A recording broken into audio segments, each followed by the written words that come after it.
अस्सलामु अलैकुम वरहमतुल्लाहि वबरकातुहू। कई दिन से एक हमारे फॉलोअर हैं, हमारे भाई हैं, वो मुझे व्हाट्सएप पर एसएमएस कर रहे थे, मुफ्ती साहब मैं आपसे एक अपनी प्रॉब्लम शेयर करना चाहता हूँ, मैं आपसे अपने दिल की बात शेयर करना चाहता हूँ, मैं आपका ज़्यादा वक्त नहीं लूँगा। तो मैं उनसे बोल भी रहा था कि रिकॉर्ड करके मुझे भेज दें। उनका इसरार ये था कि नहीं आप मुझसे कॉल पर ही बात करें। तो फिर मैंने उनसे कॉल पर बात की तो उन्होंने जो प्रॉब्लम्स अपनी मुझसे डिस्कस की, अपनी मुझसे शेयर की, मुझे लगा कि ये चीज़ आप लोगों को पता होना चाहिए। उस प्रॉब्लम का मेन टॉपिक ये था, टाइटल में ये लगा रहा हूँ कि तलाक कब देना चाहिए, या आप यूँ समझ लें कि ख़वातीन हैं तो तलाक कब लेना चाहिए, है ना। ये एक ऐसा मसला है जिसको हम अच्छे तरीके से समझते नहीं हैं। बाद दफ़ा बगैर समझे गुस्से में आकर तलाक दे बैठते हैं, फिर बाद में अफसोस होता है तो हाथ मल रहे होते हैं, अफसोस कर रहे होते हैं, और गोली जो है वो बंदूक से निकल चुकी होती है, वापसी का कोई रास्ता फिर नहीं होता है।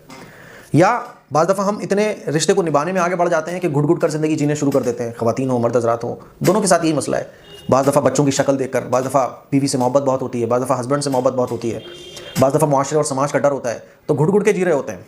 बाज़ ख़वातीन जुल्म सह रही होती हैं मर्दों के, बाद दफ़ा मर्द हज़रात ख़वातीन के जुल्म सह रहे होते हैं। आप लोग सोचोगे मुफ्ती साहब मर्द हज़रात ख़वातीन के जुल्म, क्योंकि आमतौर पर ये माइंड बना हुआ है लोगों का कि जुल्म सिर्फ मर्द करता है औरत पर। ऐसा नहीं है, औरतें भी मर्दों पर जुल्म करती हैं। मेरे सामने ऐसे बहुत सारे वाक़यात हैं और सुने सुनाए नहीं, आंखों के देखे हैं। तो उनकी प्रॉब्लम ये थी कि उनकी जो बीवी है वो हद दर्जे नाफरमान, और नाफरमानी इतनी ज़्यादा है कि जिसकी कोई इंतहा नहीं। तो मैंने उनसे कहा कि भाई घर वालों से शिकायत करो। तो उन्होंने कहा घर वालों से शिकायत कर दिए। हमारी बीवी के घर वाले, हमारे ससुराल वाले समझा समझा के थक चुके हैं। मेरे साथ पहले सब लोगों के साथ, मेरी फैमिली के साथ, मेरे वालिदैन के साथ ही रहती थी, तो दुनिया भर की बुराइयाँ मेरे वालिदैन की, दुनिया भर की प्रॉब्लम्स क्रिएट करना, टेंशन क्रिएट करना। तो मैंने कहा उनको घर से अलग कर दो आप। कहने लगे वो भी मैंने कर दिया है, अब बिल्कुल घर मैंने अलग दे के रखा हुआ है, बिल्कुल अलग घर में रहती है। मैंने कहा अब क्या प्रॉब्लम है, कि फिर भी वही प्रॉब्लम है, कभी मेरे वालिदैन को बुरा कहना, कभी मेरी फैमिली मेम्बर्स को बुरा कहना, है ना, मेरे अम्मी अब्बू के लिए अनाप शनाप बकना। तो मैंने कहा आप उनके घर वालों को बुला के कहलवाओ कि भाई ये क्या हरकत है। कहने लगे कि कई बार उनके अब्बा, मेरे ससुर आके समझा के गए हैं, मेरी सास आके समझा के गई हैं, लेकिन वो समझती नहीं है। और अब तो वो यूँ कहने लगी है कि मुझे तो तुम तलाक दे दो। अब मुफ्ती साहब बताओ मैं कैसे तलाक दूँ। तो मैंने कहा मेरे भाई, जब वो बिल्कुल भी समझने को, बिल्कुल भी सुधरने को तैयार नहीं है और तलाक की वो खुद ज़िद कर रही हैं, रोज़ाना टेंशन क्रिएट करती हैं। वो औरत के बारे में ऐसा वो बता रहे थे, वल्लाहु आलम सच है या झूठ है, वो तो दोनों लोगों की बात सुनकर ही मैं कोई फ़ैसला ले सकूँगा। लेकिन मैं आपको जो समझाना चाह रहा हूँ इस वाक़े के को सुनाने के बाद, वो चीज़ आपको समझने की है। तो उन्होंने मुझे बोला कि बहुत कुछ हो गया, लेकिन बस फिजूल की बातें निकालना, फिजूल की प्रॉब्लम्स क्रिएट करना, ये उनका रोज़ाना का मसला हो गया है और मैं बहुत टेंशन में रहने लगा हूँ। अच्छा, मेरा एक बच्चा है, अभी वो मेरी बीवी जो है वो प्रेग्नेंट है, 2 महीने से, 2 महीने का हमल है। तो वो कह रही है कि मैं इस बच्चे को पैदा नहीं करूँगी, मैं इसको ख़त्म कराऊंगी, बस मुझे बच्चा नहीं चाहिए। तो मैंने कहा भाई ये तो नहीं होना चाहिए। तो कहने लगे मुफ्ती साहब अब मैं क्या करूँ। मैंने कहा देखो, जब तुमने घर वालों से कह के भी शिकायत कर दी, वो माँ बाप की सुनने को तैयार नहीं, वो आपकी सुनने को तैयार नहीं। मैंने कहा और सख्ती करो, थोड़ा सा प्यार से देख लो। बोले प्यार भी करके देख लिया, सख्ती भी करके देख ली, लेकिन उनका तो अब सीधा ये है कि ये बच्चा मैं होने नहीं दूंगी और मुझे डिवोर्स दो आप। तो मैंने उनसे कहा जब वो इतना कह रही हैं तो डिवोर्स दे दो आप फिर, क्योंकि जब बीवी साथ रहना ही नहीं चाह रही है तो फिर फ़ायदा क्या है रिश्ते का। मियाँ बीवी का जो रिश्ता होता है वो ज़िंदगी को खुशगवार बनाने के लिए होता है। निकाह का जो रिश्ता कायम होता है, निकाह के ज़रिए जो 2 लोगों के दरमियान रिश्ता कायम होता है, वो क्यों होता है, हमारे आने वाली नस्ल सुधरेगी। वो कहने लगे मुफ्ती साहब मुझे अपने बच्चे की शक्ल देख के मेरा मन नहीं होता कि मैं डिवोर्स दूँ। तो मैंने कहा बच्चे की क्या फिक्र है कि बच्चे की फिर तरबियत कैसे होगी। मैंने कहा मेरे भाई, अगर ऐसी औरत के साथ आपके बच्चे की तरबियत अच्छी होगी, कैसे अच्छी होगी बताओ मुझे। जिस घर में माँ अच्छी ना हो तो बच्चे की तरबियत कैसे अच्छी होगी। अरे ऐसे माहौल से तो अच्छा है कि वो बच्चा डिवोर्स के बाद आपके साथ रहेगा, तो कम से कम उसको ये रोज़ाना की जो किन किन है, रोज़ाना की जो टेंशन है, जो एक घर में बेसुकूनी का माहौल है, माँ बाप से मुंह चला रही है, बदज़बानी कर रही है, ज़बान लड़ा रही है, लड़ाई झगड़े कर रही है, मुझे डिवोर्स दे दो, इस तरह की रोज़ाना बातें हो रही है, तो इससे बच्चे के जहन पे क्या असर पड़ेगा, इससे बच्चे की कैसे तरबियत होगी, इससे बच्चे का फ्यूचर आगे क्या बनेगा, कैसे वो जहनी मुतासिर होगा। मैंने कहा मेरे भाई, इससे बेहतर तो ये है कि ऐसे माहौल से बच्चों को बचाओ आप, जबकि बीवी खुद आपसे बोल रही हो रोज़ाना कि मुझे डिवोर्स दे दो, डिवोर्स दे दो।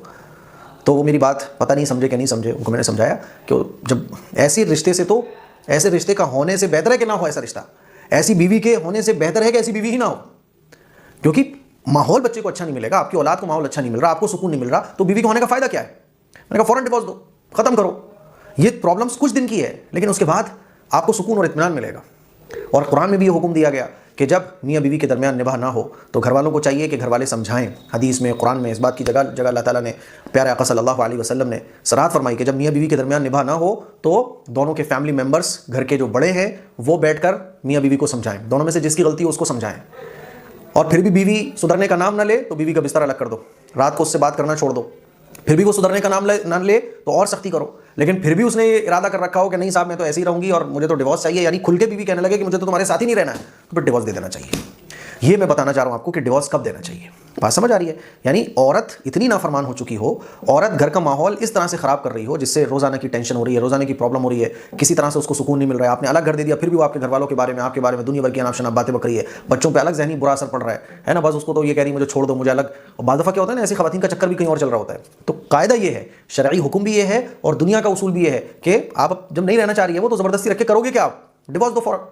इसी तरह से खवातीन भी ये समझे कि बाज़ दफ़ा क्या होता है ना कि आदमी बहुत जुल्म कर रहा होता है, शराब पी के घर में आ रहा है, मार रहा है, तोड़ रहा है, तो पहले घर के बड़ों को इन्फॉर्म करो कि भाई साहब ऐसे ज़िंदगी नहीं गुजरेगी, संभालो इसको। घर के बड़ों को चाहिए कि मर्दों को थोड़ा सा सख्ती करें कि भाई ये क्या चल रहा है, फिर भी नहीं काम चल रहा है, मारना कूटना उसका बंद नहीं हो रहा है, तो घर वालों के कहने पर भी नहीं वो सुधर रहा है, तो और थोड़ा सा सख्ती करो।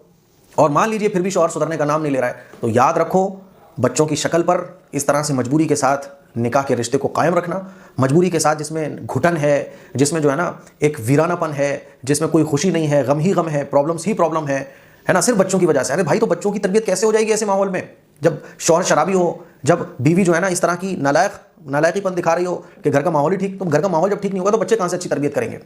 अगर माँ बाप में से कोई एक ख़राब है तो मैं समझता हूँ कि बच्चों को ऐसे ख़राब माहौल से बचाना ज़्यादा ज़रूरी है। बात समझ आ रही है? तो उस मौके पे क्या करना चाहिए? बीवी को भी चाहिए कि भाई नहीं हो पाएगा, ख़वातीन को भी चाहिए कि मान लीजिए शौहर हद से ज़्यादा जुल्म कर रहा है तो बर्दाश्त करने की कोई ज़रूरत नहीं है। निबाह हो सकता है आसानी के साथ, घर वालों के समझाने से वो समझ रहा है, सुधर रहा है, जुल्म ज़्यादती ख़त्म कर रहा है तो ठीक है, नहीं ख़त्म कर रहा है अलग करो। अल्लाह ताला ने बहुत रास्ते निकाले, अल्लाह ताला कोई दूसरा शौहर अच्छा दे देगा। बीवी अगर बहुत ज़्यादा जालिमा है, बहुत ज़्यादा नालायक है, तो दूसरी अल्लाह ताला कोई बीवी अच्छी दे देगा आपको, है ना। लेकिन निकाह को, क्योंकि इस्लाम में निकाह कोई जन्मों जन्मों का साथ नहीं है, बल्कि इस्लाम में यह है कि निकाह का मकसद यह है कि मियाँ बीवी दोनों अच्छे से रहें, घर अच्छा बने, ख़ानदान अच्छा बने, नस्लें अच्छी बने, बच्चों में काबिल आपकी औलाद हो, है ना, हाफिज़ आलिम दीन के दाई आपके बच्चे बने। लेकिन जब शौहर ख़राब हो या बीवी ख़राब हो तो कैसे ऐसे माहौल अच्छा बनेगा? इसलिए बिल्कुल भी इस्लाम ने कहा कि जब निबाह हो सकता है तो बहुत अच्छी बात है, नहीं हो रहा है निबाह, तलाक दो। तो तलाक कब देना चाहिए ये हमें समझना है। तलाक आम तौर पर जो दी जाती है हमारे माशरे में, वो गुस्से में दी जाती है, जिसके नताइज अच्छे नहीं होते, जिसके रिजल्ट अच्छे नहीं होते, फिर आदमी हरामकारी कर बैठता है। इसलिए समझना पड़ेगा कि तलाक कब दें, तलाक कब लें, इसमें बड़ी राहत और आसानियां हैं। मजबूरी के रिश्ते खींच के चलाना ये कोई अच्छी बात नहीं है, समझ रहे हो?